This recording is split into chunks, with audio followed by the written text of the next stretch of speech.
cover with the Vive Cosmos, which, speaking candidly, I think you and I have been very publicly unimpressed with, at least so far. Yeah. We just want to see HTC do better, which it's coming from a place of love. But the updates for the Vive Cosmos are the fact that they released, I guess, kind of 3 new versions of the Cosmos. So just to list them out, we got the Cosmos Elite, we got the Cosmos XR, and the Cosmos Play. Mm-hmm. Now the Elite is going to be the most expensive. It comes with the external faceplate, the base stations, the Vive controller. So the whole bundle is at $900. It'll be and we should and you should mention the controllers it comes with are not the Cosmos controllers. Yes, they're actually the Vive wands. So they're 2 Vive wands. Yeah, so they're the wands that used to be packed with the original Vive, and I believe the base stations are also version 1.0 base stations. So it's basically a Cosmos with a faceplate and then the original Vive kit. Kind of together. And again, I mean, I guess we're doing some analysis on this. This is more than double the price of the Rift with more equipment.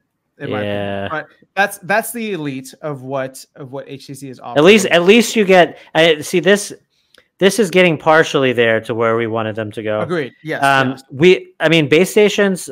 I mean, granted, I'm starting to be in that camp where, man, if I could get really awesome tracking without base stations, that would be great.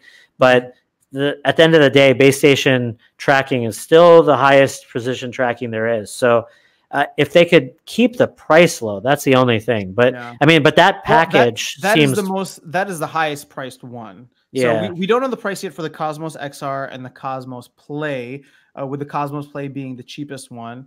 Okay. It has 4 cameras on the faceplate instead of the 6 that the XR has. And I wonder how that would impact tracking, but yeah, I mean, I think we're just gonna have to wait for more information. I mean, they're saying that there will be more information announced at GDC later this year. Okay. Although, if you are interested in the Vive Cosmos Elite, pre-ordering does start or has started now, February 24th. So as of 2 days ago, and they're saying that it should be available later in Q1. So, yeah, I mean, I don't know. I think we're going to have to wait for a little bit more information, but we just wanted to kind of announce that as something on the horizon for new headsets, potentially for 2020. And did they mention with you said Play and XR? XR, yeah. I think the XR might have built-in eye tracking. Like it's more focused. It almost sounded like it was more of an enterprise level. Like it almost did some of the things that the Vive Pro Pro did, but it's the Cosmos version of that without base station tracking. That's kind of what I got the sense of. But their big thing is they're trying to do like a near complete pass-through field of view that uses like majority of the VR display. So I think they all have very different but they all have very different specific niches that they're trying to hit. Yeah. With probably the Vive Cosmos Play being the closest to the Quest, and then you have the XR and the Cosmos Elite being for a little bit more higher end or rather not Quest, but you meant Rift S, I think, because Quest would be like standalone. Right. Yeah. Right. So, and that was actually like ironic that you mentioned that, because I saw somewhere, like it was probably on Twitter, but people kind of calling out the HTC marketing around the release of these products, because it looked like a lot of them, like the videos and the marketing kind of showed the headset almost like it wasn't connected to a PC. And and so people were like, man, if you didn't know, you would think that this was a standalone, kind of like the Quest, from watching this ad. Yeah. And so I don't know. I didn't look at that super closely, but I just know that some people were kind of, upset about watching the marketing stuff, and they're like, man, that's sneaky and blah, blah, blah, all that stuff. Could be dangerous. Yeah.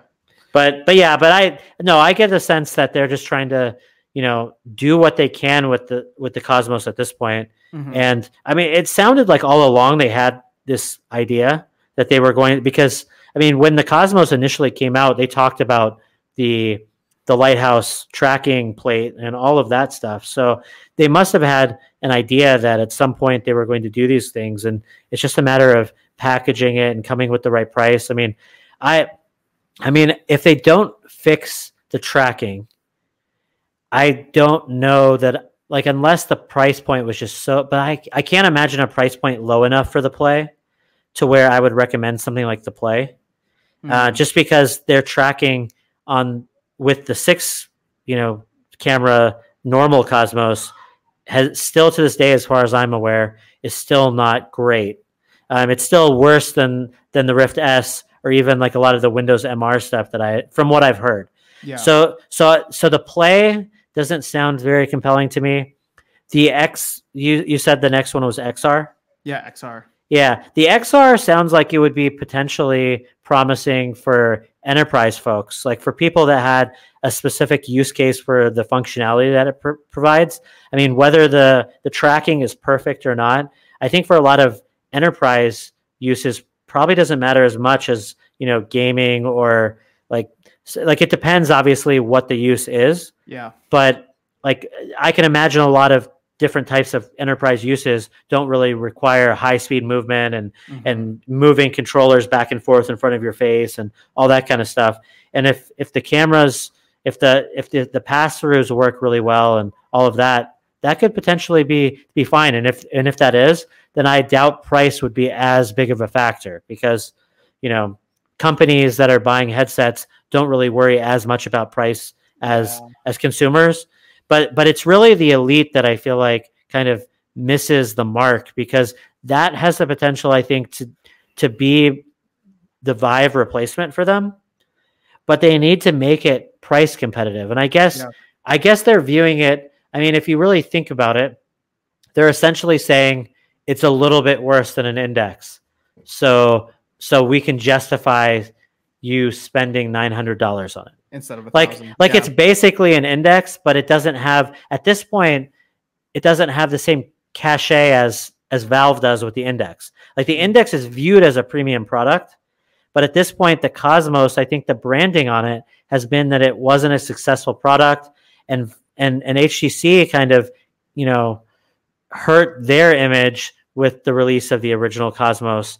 And so I think in order to make this product kind of fly off shelves, they needed to be a little bit more aggressive with the pricing. But I could be wrong. I mean, maybe people will say that with the new tracking system, it's just great and now they can enjoy the comfort of this headset more so than the Valve Index, and who knows. But I'm just saying like it would have been so awesome if they were able to somehow get the price point down enough to where they were able to, sell this kind of a product for closer to $500, to where the Cosmos Elite was the competitor to the Rift S rather than the Play, Like I mean, I think you brought up a ton of great points with there being a marketing kind of or branding miss on this. I think the pricing in terms of its aggressiveness. I mean, to me, and again, we don't know what's happening behind the scenes, but it just felt like there was so much hype around the, not the Rift, but the Quest and the Rift S that I don't want to say that they rushed it because of course we don't know, but it just seems like the Cosmos just kind of fumbled its way out. You and I were kind of following this and it was just like a very lukewarm response. And now a couple months later, here we are, and it's kind of being rebranded into 3 different kind of cross sections. So in my opinion, it's one of those things where I don't know if they had just not, if they'd stopped paying attention to what was happening with the Rift and the Quest, Rift S and the Quest, and just kind of figured out what is the next natural progression that we need from the Vive and how do we get there and take our time getting there. That to me would, I don't know, maybe that would have been a better approach, but of course it's hindsight is 2020 and we're not, we don't have all the ins and outs of what happened, but no, it's one of the things I want to see it compete with the Quest, both from a price standpoint and also just from compatibility and usage and comfort standpoint. And it's not there yet. See, we don't know the insider details for sure. But it almost seems like they, and they're probably right on a lot of these decisions. Like it seems like you're 100% right. It seems like it was rushed to come out around the time of the Rift S. I don't know if that's accurate or not, but what's clear to me is that with the Quest and the Rift S on the horizon, HTC clearly viewed, you know, inside out tracking without outside sensors as being something that was an absolute necessity for their future headsets. Yeah. And so it seems like they put a lot of resources towards that. And maybe they just don't have the same type of engineering chops as those other companies. Obviously, they don't have as much money to spend on it as Oculus does. And so they just weren't able to do as great of a job at the tracking as those products. And so maybe they were forced to do that. Maybe there's no way that you can be successful in VR long term if you don't get into finding a way to do inside out tracking right. And so maybe in the long term, HTC will get it right. And the Cosmos's tracking system was just kind of a necessary kind of stopgap to getting there. But, you know, to me, it just seems like instead of focusing on changing the tracking system, it would have been awesome if they would have instead focused on, you know, the Vive and the Vive Pro, and how can we make that same experience using Lighthouse tracking cheaper. Like I think that would have had, but I don't know. Like maybe Lighthouse VR is incompatible with mass consumers, and so no matter how cheap you get it, it still won't be a huge success. I don't know.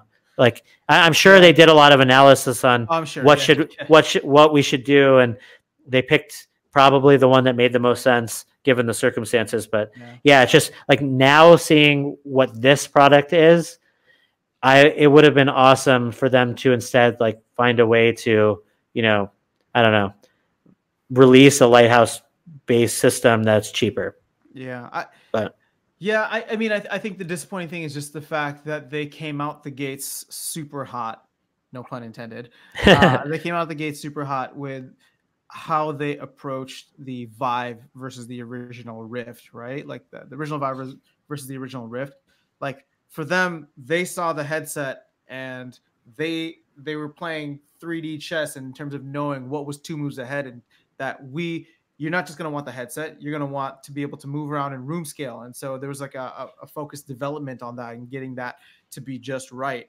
And so obviously inside out tracking was an important part, but it would have been really cool for them to kind of think like, okay, well, what are the next kind of steps? Where do we want to be? What is not just one step away, but what is like 2 to 3 steps away? And how do we like really implement that and put something together that's an awesome package that really, really becomes VR 2.0? You know what I mean?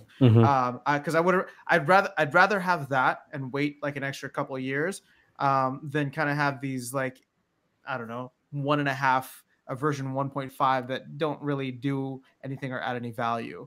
Yeah. So I don't know. That's just my opinion. Again, neither of us work there, so this is just consumer feedback at its core. Yeah, I mean, with the other topics that we've mentioned, I mean, we want HTC to do well, so hopefully these products are able to find some kind of a niche. Yeah. And hopefully they become, you know, competitive where they need to be and all that kind of stuff. I mean, this is one reason why GDC would be really interesting, because it sounds like HTC is going to be there from some of those press release information if nothing changes. So it would be interesting to see and try these headsets ourselves, because I mean, full disclosure, I have not tried a Cosmos yet. Yeah. And actually that would be really valuable to talk about this, you know, have this discussion further. Hopefully we get a chance to try the Cosmos and the other iterations, because maybe there's something we're missing. Maybe there's something about that headset. I mean, I remember when we were at GDC last year, there was a lot of negative press about the Rift S before its release. Like in terms of, I think the people that were trying the Rift S liked it a lot. Yeah. But commenters on the internet, I should say, that hadn't tried it, looked at the specs and they were like, but the specs don't always tell the whole story. Yeah. So sometimes you just need to try the headset on and yeah. So maybe there's more to these than meets the eye.